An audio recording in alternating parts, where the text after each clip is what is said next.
Hi, this is Cara Brandon, and today I'm doing some more to get ready for the 30 days of gratefulness.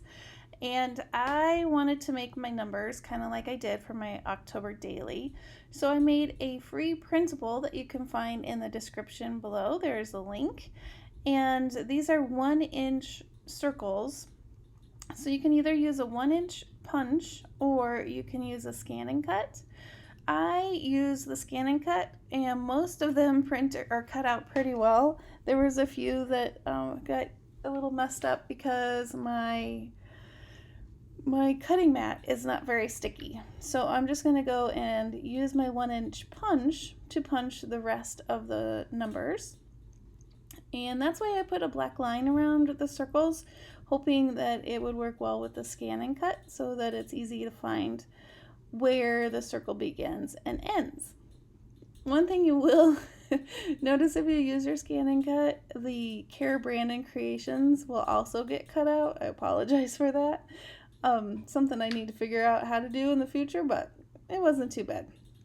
So here I'm showing you, or I showed you quickly, that if you use the scan and cut, you can make it so that the circle actually cuts a little beyond the black circle, and that's what I did.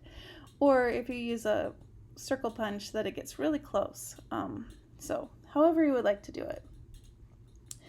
Alright, so I'm gonna finish cutting out the numbers that my scan and cut kind of messed up, and then I pulled aside some scraps from when I made my journal. So I have some fabric and then some book pages and scrapbook paper, that kind of thing, some lace, and I'm just gonna take bits and pieces and staple them with my tiny attacher. And then this is really fast and easy and fun. I was actually talking to my husband and my daughter in the craft room while I was doing this. So it's a fun, if you want to sit and watch TV kind of project.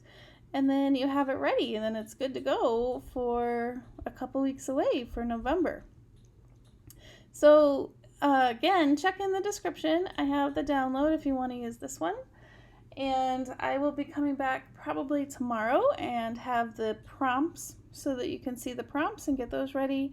And then I also want to make some journaling cards to put in the journal, so I'll be working on those as well. So here we go with our 30 days, getting ready. All right, I'm going to set the rest of this to music, and I hope you have a great day. Thanks for watching.